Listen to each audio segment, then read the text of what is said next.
இது தொடர்பாக நம்மிடையே பேசுவதற்காக பாமக தலைவர் அன்புமணி நம்மோடு இணைப்பில் இருக்கிறார். அவரிடம் பேசலாம். வணக்கம் சார். வணக்கங்க. மாநில அரசு மத்திய அரசுக்காக காத்திருக்காமல் சாதிவாரி கணக்கெடுப்பு நடத்தணும்னு நீங்க வலியுறுத்தி இருந்தீங்க. ஆனால் இன்றைய ஆளுநர் உரையில் மீண்டும் மத்திய அரசு சாதிவாரி கணக்கெடுப்பை நடத்த வலியுறுத்தப்படும்னு சொல்லப்பட்டிருக்கு. எப்படி பாக்குறீங்க? அது இன்று ஆளுநர் உரையில் தமிழக அரசு மத்திய அரசு சாதிவாரி கணக்கெடுப்பு, அதாவது காஸ்ட் சென்சஸ் நடத்திய பிறகு மாநில அரசு சமூக நீதி கணக்கெடுப்பு சர்வே, அதாவது சோசியல் ஜஸ்டிஸ் சர்வே நடத்தப்படும் என்று அறிவிக்கப்பட்டிருக்கிறது. இதை முழுமையாக நாங்கள் வரவேற்கின்றோம். இது தமிழ்நாட்டு மக்களுடைய நீண்ட நாள் கோரிக்கை. இதுல டெக்னிக்கலா எதுவும் நீ அவ்வளவு பார்க்க தேவையில்லை. ஏன்னா மத்திய அரசு காஸ்ட் சென்சஸ் வந்து அவங்க இந்த 2026 எடுக்க போறாங்கன்னு எல்லாருக்கும் தெரியும். அதை முடித்த பிறகுதான் மாநில அரசு எடுக்க முடியும். ஏன்னா ரெண்டுமே கன்ஃபியூஷனா இருக்கும், ரெண்டுமே ஒரே டைம்ல எடுக்க முடியாதுல்ல. அது இல்லாம இந்த தமிழ்நாட்டுல கணக்கெடுப்பு நடத்தணும்னா குறைஞ்சது ஒரு 4-5 மாதங்கள் ஆகும் திட்டமிடுறதுக்கு, பிளான் பண்றதுக்கு. ஆனாலும் இந்த அறிவிப்பு வந்து மிகப்பெரிய ஒரு அறிவிப்பா நான் பாக்குறேன், வரலாற்று மிக்க ஒரு அறிவிப்பா நான் பாக்குறேன். இந்த அறிவிப்புக்காக நான் தமிழக முதலமைச்சர் மாண்புமிகு திரு விஜய் அவர்களுக்கு நன்றிகளை தெரிவிக்கின்றேன். இது தமிழ்நாட்டு மக்களுடைய 95 ஆண்டு கால கோரிக்கை. இது பாட்டாளி மக்கள் கட்சி தொடங்குவதற்கு முன்பாக இருந்து எங்களுடைய கோரிக்கை. 46 ஆண்டு காலமாக இதை நாங்கள் கேட்டுக்கொண்டிருக்கின்றோம், வலியுறுத்தி வருகின்றோம்.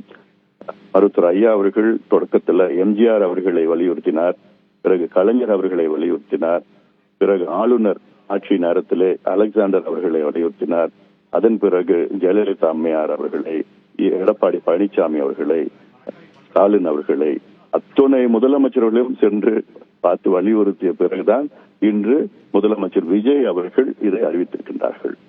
இது ஏதோ ஒரு ஜாதி பிரச்சனை கிடையாது, இது தமிழ்நாட்டினுடைய சமூக நீதி பிரச்சனை.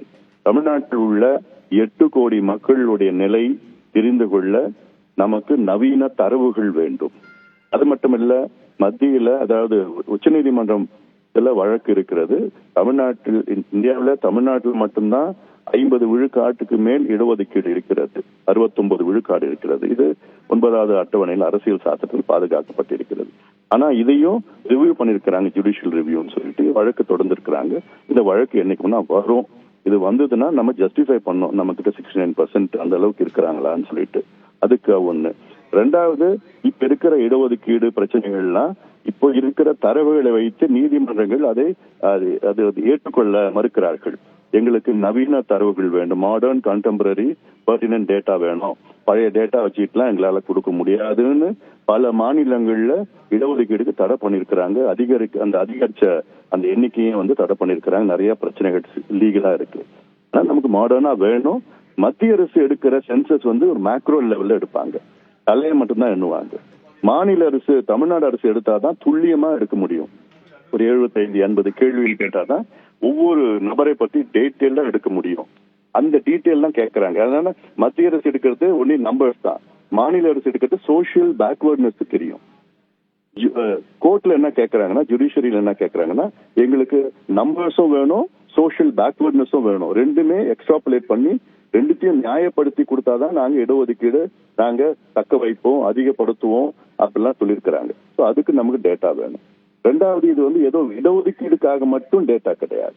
இதுல வந்து தமிழ்நாட்டுல கிட்டத்தட்ட 2.25 கோடி குடும்பங்கள் இருக்கு. இந்த 2.25 குடும்பங்களுடைய நிலை என்ன, எப்படி இருக்குன்னு தெரிஞ்சு கொள்ள நிச்சயமா நமக்கு தெரிஞ்சு கொள்ள வேண்டும். அவங்களுக்கு அந்த குடும்பத்தை எத்தனை பேர் இருக்கிறாங்க, எத்தனை பேர் படிக்கல, எத்தனை பேர் கடன்ல இருக்கிறாங்க, எத்தனை பேர் கல்வி கடன் வாங்கியிருக்கிறாங்க, வீடு குடிசை வீடா, சொந்த வீடு இல்லையா, நிலம் இருக்கு, நல்ல கூலிகள், வீட்டுல கிணறு இருக்கா, போர் இருக்கு, நிறைய டேட்டா நமக்கு வேணும். அந்த டேட்டா வச்சுக்கிட்டு தான் ஃபியூச்சர் அடுத்த நம்ம 50 ஆண்டு காலம் நம்ம தமிழ்நாட்டுல திட்டமிடலாம். எவ்ரி 10 இயர்ஸ் எடுக்கணும். ஆனாலும் அடுத்த 50 ஆண்டு காலம் திட்டமிடலாம். ஏன்னா கடைசியா டேட்டா 1931 வெள்ளக்காரங்க காலத்துல எடுத்த டேட்டா வச்சுதான் இன்னைக்கு நம்ம ஓட்டிட்டு இருக்கிறோம். அது வந்து ரொம்ப மோசமான பழைய டேட்டா. அது இப்ப இருக்கிற டேட்டா வச்சுதான் ஒவ்வொரு நபருக்கும் நம்ம என்ன செய்யலாம், தமிழ்நாட்டுல காலத்துல என்ன செய்யலாம் அப்படின்னு திட்டங்கள், சமூக திட்டங்கள், சமூக நல திட்டங்கள், கல்வி கடன் கொடுக்கலாம், வேலை வாய்ப்பு கடன் கொடுக்கலாம், நிறைய பண்ணலாம் அதுல டேட்டா வச்சுக்கிட்டு. ஆனா இது ஏதோ ஜாதி பிரச்சனை எல்லாம் கிடையாது, சமூக நீதி பிரச்சனை. அந்த வகையில தான் சமூக நீதி கணக்கெடுப்புன்னு முதலமைச்சர் அறிவிச்சிருக்கிறாரு.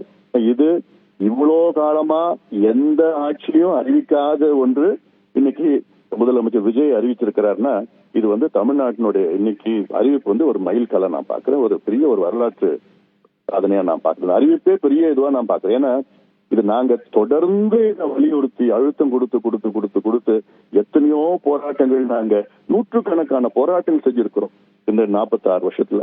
இன்னும் கடந்த 5 ஆண்டு காலத்துல பாத்தீங்கன்னா மாநாடுகள், கருத்தரங்கள் சிதம்பரத்துல ஒண்ணு நடத்தணும், வேலூர்ல நடத்தணும், திருச்சியில, மதுரையில, திருநெல்வேலியில, கோயம்புத்தூர்ல, சென்னையில 3 கருத்தரங்கள், அனைத்து கட்சி சேர்ந்து போராட்டம் பண்ணோம். அதுக்கப்புறம் சமீபத்துல பேக்வர்ட் கிளாஸ் கமிஷன் சேர்மனை போய் பார்த்து வலியுறுத்தணும். சமீபத்துல அனைத்து கட்சி கூட்டத்தை நடத்தணும், முதலமைச்சர் போய் பார்த்தோம். இது இன்னொன்னு, இது பாட்டாளி மக்கள் கட்சியினுடைய சாதனை எல்லாம் கிடையாது. இது எங்க கூட சேர்ந்து எங்க கூட பயணித்த அத்துணை கட்சிகள், அத்துணை சமூக அமைப்புகள், அவ்வளவு பேருடைய கோரிக்கை. எவ்வளவு தலைவர்கள் வந்தாங்க, எல்லாம் கூட இருந்து எங்க கூட சேர்ந்து போராட்டம் பண்ணாங்க, ஆர்ப்பாட்டம், கருத்தரங்கள் எல்லாம் பண்ணி இந்த நிலைக்கு நாங்க அழுத்தம் கொடுத்த பிறகுதான் இன்னைக்கு அறிவிப்பு வந்திருக்குது.